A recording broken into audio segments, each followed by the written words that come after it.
Well, hello and happy homesteading. Thanks for coming back. So today we're going to kind of go over the do's and the don'ts of indoor seed germinating. So we're going to kind of get some of this stuff started. I actually started a batch about 3 weeks ago, which I'm going to bring in and show you.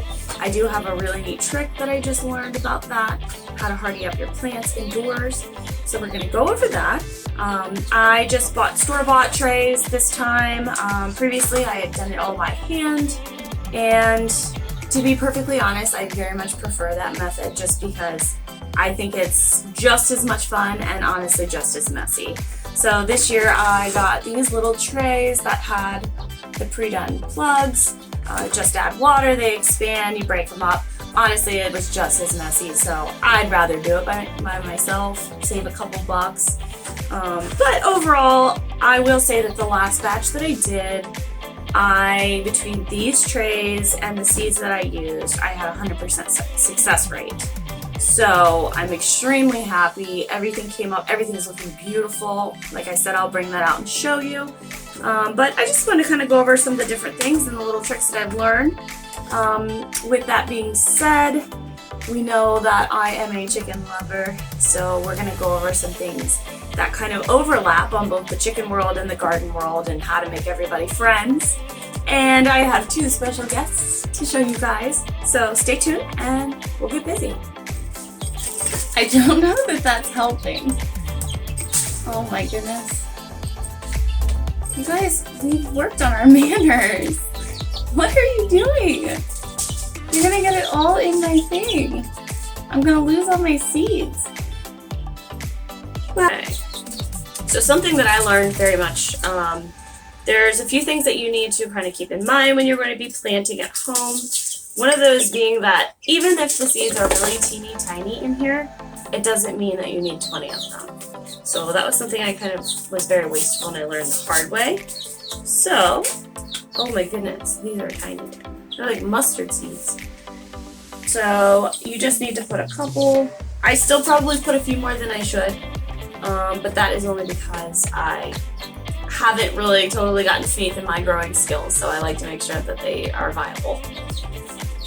The next thing that came with these, which I do really appreciate as far as being organized, is they are graphed, and everything is A, B, C, D. It's also marked on the trays, so even if you do flip them around under your grow lights or in the sun, you can still keep track of exactly what you have growing, which I thought was absolutely phenomenal. I very much appreciated that. So we're just going to pop a few seeds in here and then just kind of lightly cover. I already put water in the bottom of the trays. They're actually self-watering for 10 days, so all of this soil is nice and moist. It is extremely important also to make sure that your soil is, if you're doing this inside, make sure it's warm. If you have a bag that's been sitting outside for a while, you're going to want to bring it in and bring that to temperature, because if you don't, that's going to kind of stunt the process a little bit because your seed's going to think it's too cold to start germinating.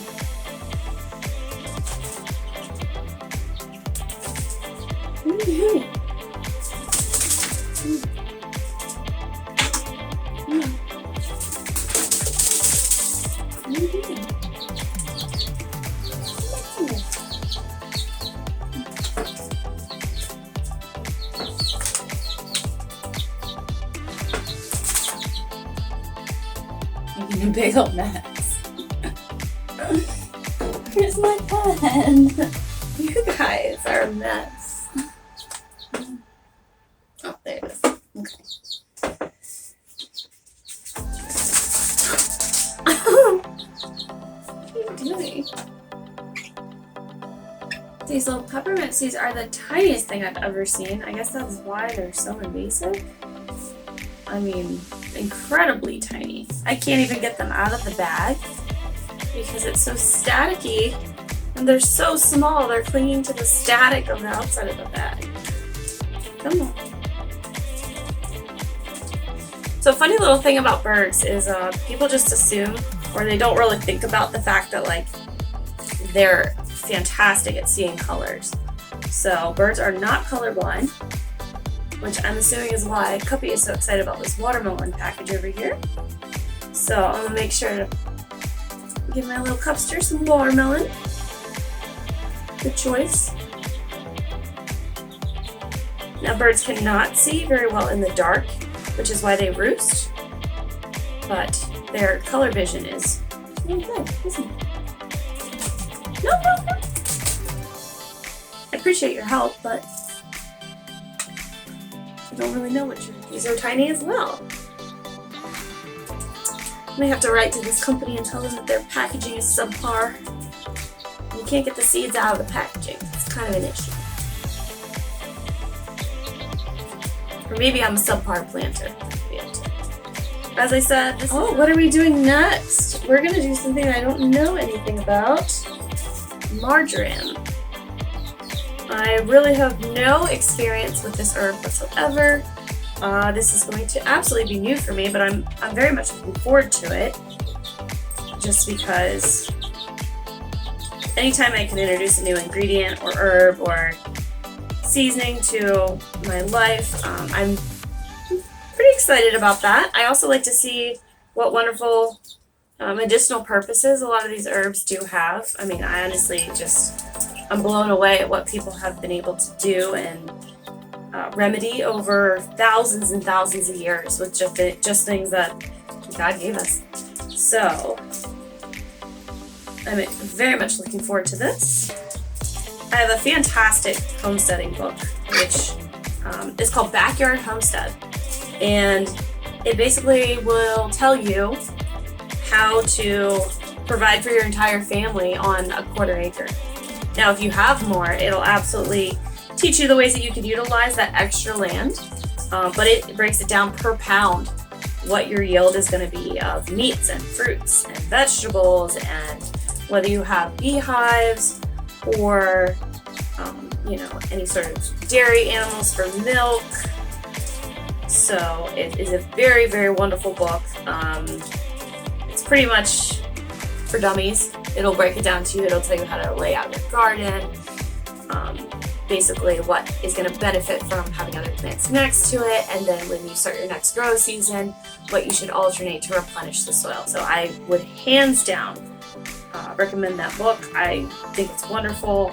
It's funny because I'll sit down to read 1 or 2 things, and I will end up almost at the end of the book every single time. And I read the same parts over and over, but I find that in each little new journey and a new stage of this process, I learn something completely different. So, and it is wonderful if you want to learn a little bit more about your beloved chickens. It breaks down the breeds and which ones are fantastic egg layers, which ones are meat birds. Cuppy here is a hybrid, or not a hybrid, he is a dual purpose bird. So they're meat birds and layers. Of course, this one is going to live happily until the day he dies because you're just so special. I don't want to pick favorites, but you know. You two realize I'm going to be in so much trouble. Chickens in the bed, chickens on the dining room table. You guys are making a mess. You're making a mess. I'm going to be dead. I can't keep a secret. No more poop. So in this one I'm planting borage. I hope that's the right way to pronounce it. That's also something I know nothing about. So I'm going to be doing quite a bit of research on that as well. But it sounds fancy and it sounds either very flavorful or medicinal. And if it's neither, I hope it's pretty. Why do you do that? No! No! Eat it! Don't be getting stuff in my trays. This is not as cute and easy as I anticipated. Okay, get off. This is the lemon balm that I've been begging to plant, so if this does get into anything else, I'm in big trouble. Which I foresee happening, but that's okay. My theory is it wouldn't be so invasive if we didn't need a lot of it. So I feel like that's kind of God and nature's way of saying, hey, this is good for you, because it spreads easily and grows everywhere. So I'm gonna take that as a gift. Alright guys, so here is my plants that have been under the grow lights for about 3 weeks now. As you can see, they're actually doing really well. I'm super excited about this. So it looks like, if I have them facing the right way, so my little plant markers there. Okay, so yeah, I guess it's in order. I have turnips here. I have eggplant right here. And the little thing about eggplants and chickens, they do not go well together. Actually, the nightshade family, all of the leaves and the roots are toxic to chickens. So that's going to include your tomatoes, your potatoes, peppers, all that is part of the nightshade family. So you're going to want to make sure that you absolutely do not give any of your little chicks eggplant. And if you do give them tomatoes, the fruits are fine. If you do give them tomatoes or peppers or anything, just make sure that you don't put any leaves in there because it's really toxic, right? Okay, so next we have melon. I did Hearts of Gold is what that one is called. And then we have some green lettuce. I have tomatillos. And then last but certainly not least, I have butternut squash. Over here, we have, sorry, she doesn't like to be away from him, so she gets a little loud, but I can't handle two, as you saw earlier. So on these, it looks like on this side, I'm gonna have broccoli, carrots, spinach, cucumber, red peppers, radishes, and I also did, stop. Oh, it looks like I accidentally doubled up on cilantro, but that's actually fine because when I was sitting here planting it earlier, I was thinking about how much I really love it and if I should do 2 rows of it, so it's actually really awesome. Now I don't have to think about that anymore. I have yellow pear peppers. I did rainbow tomatoes, okra, jalapeno, and zucchini. So I've got a good amount of little things going on here. I'm really excited to get that a little bit more organized and put that in my garden by, the like type that they are. A few other things that I wanted to talk about that you cannot give your chickens. If you're doing, because in the last portion of this, you saw I did lima beans. You cannot give your little chicks any sort of raw beans like that. It basically will make a compound called lectin, and that is going to give them metabolism disruption, which means that within 3 hours you will have a chicken no more. So we don't really want to mess with that too much. You kind of have to treat them like kids. They cannot have peanuts. They are lactose intolerant, so you cannot give them any dairy.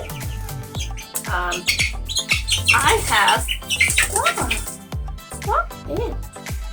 I don't like when you do that. You can give them a little bit, like I give them leftovers and I love to cook with garlic and onion. That is okay, but you don't want to give them too much because those flavors can affect the egg flavors. So obviously if it's a few little pieces here and there, but overall you don't want to be giving them a ton of that. Let's see, was there anything else? Oh! I have to look at my notes because he's being very distracting right now. So with avocados, alright, just calm down. So with avocados, you do not want to give them the pits or the skins. Those are toxic for them. And with potatoes, also part of the nightshade family, those are fine unless the potato skins are green. And so we do not want to harm our little chickies. So in addition to that, just use common sense, nothing moldy. If it's really not good for us, it's not good for them. So make sure you're giving them some quality food. If you do get a bunch of, now starting to get mushy, I've given them some of my rotten tomatoes and whatnot, but nothing was moldy. If you start to get something that's moldy, I just suggest throwing it in your compost pile. That's going to be fantastic, and it's just going to keep all of this going. So I hope you guys enjoyed today. It's not as eventful as most of my projects, but I was trying to incorporate the chickens to be kind of fun, but they are, I don't know, they're just a little wound up today. I guess they're a little cooped up, I guess. No, don't eat that. I'm gonna make sure you're not gonna get sick. I don't know what that was. I think it was zucchini. We'll see. Alright guys, well thanks so much. I hope you had fun today. Say join us next time for another video.